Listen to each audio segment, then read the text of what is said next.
What is up, guys? Sumi here with Thoughtcast, and today I'm going to talk about in-laws. In-laws are probably one of my most requested topics, where people ask me about how do I deal with my crazy mother-in-law? How do I deal with my crazy brother-in-law? Listen, in-laws are not fun, but today we're going to take a deep dive on what your responsibilities are and what you should be doing. So you married somebody, and they have a crazy brother-in-law. They have a crazy sister-in-law. Typically, it's the mother-in-law, but it could be any in-law. Let me explain something for you and your partner. Maybe you guys need to sit down and watch this video together.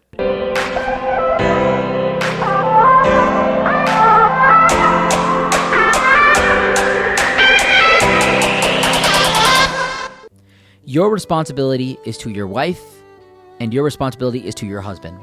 Whether you're a girl or guy, whether you have a small family or a big family, you have a responsibility to your now partner. When you marry somebody, you almost let go of your old life and your old identity, and you become part of the partnership. This is what actually makes marriages very healthy. And when you try to hold on and justify other people in your relationship, that is where it goes wrong. Listen, I love my mother. My mother is amazing. My mother was one of the most amazing people in my life, and she's literally my rock. I'm not married right now. But the moment that I get married, I will have a loyalty and a duty to my spouse. Now, here's the thing. You have to do the legwork to make sure that your parents, your side of the family, gets along with your partner. And as a partner, you have to make sure that you get along with them as well. Because if you don't, there's going to be a lot of problems. This is why dating is very important. This is why meeting the parents is very important. And this is why this old tradition of handing off your daughter has a massive rate of failure. Let me tell you something about Indian culture. People think that arranged marriage is just people handing each other their daughters and sons. It's not like that. The families meet, the families sit down, the families get along, and the families are really vested in making the marriage work. That is why there's less than a 1% rate of divorce in arranged marriages, especially in India. But I'll tell you something. This is because they get along with the in-laws. The in-laws have respect. There's a standard there. Now, there's definitely situations of nightmare in-laws and people that are just terrible and that came off correct. This is why you've got to really take time to get to know your partner's family. If you want to get to know your partner, the best way to do it is to get to know their family, because then you can see where everything has originated from. Because I guarantee you, the apple does not fall far from the tree. So you have to get to know your in-laws, and you have to have a positive relationship with your in-laws. But if your partner does not get along with your in-laws, and your in-laws are telling you to do something, you have a loyalty to your partner. Unless you want to divorce your partner, you have a loyalty to them, because they are higher on the scale. Let me tell you something. Your parents are going to pass away. They're not going to be around forever. I love my mom, but parents don't last forever.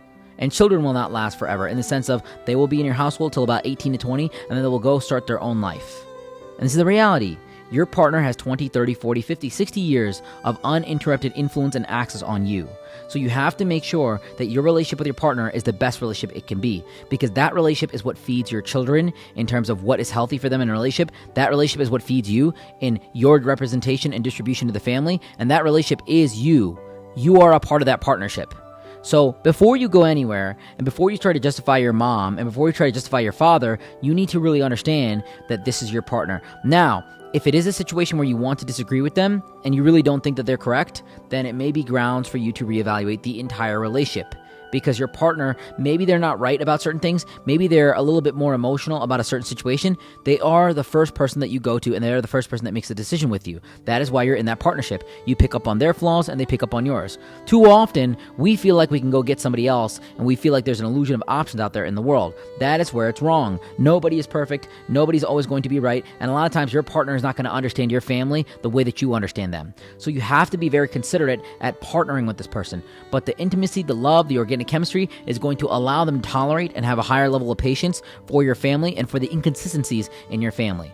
You might be used to your family doing certain things that don't make sense, but they are not used to it. So forgive them and understand that they are not always going to make sense of the things that you make sense of naturally because you've been raised in that environment. And they are not always going to understand all the nuances and variation that comes with the communication in your family. Maybe your mother-in-law feels like she owns your spouse. Maybe your father-in-law feels like he can talk a certain way to your partner. You've got to stop that right then and there. It is up to you to set the standard of respect. And if you cannot get that from your family, it is time to distance yourself respectfully from your family a little bit, because you have a new obligation to your family, to the future father of your children, to the future mother of your children. And that is the most important thing. When you have children, mark my words, your mindset will change towards you guys coming together and raising the kids effectively. The number one metric of a good mother is her ability to retain a man in her life as a father figure. And the number one metric of a good father is his ability to provide not only for the kids, kids, but for the family as a whole. So you have to make sure that your spouse comes first before anything else. Guys, I hope this video was helpful. Shout out to everybody that follows us on social media and that subscribes to our content. Hit that bell notification if you want to stay in loop for all the new videos that we're launching. And if you have any questions for me, you can DM me in the links below. Until next time, guys, Sumi out.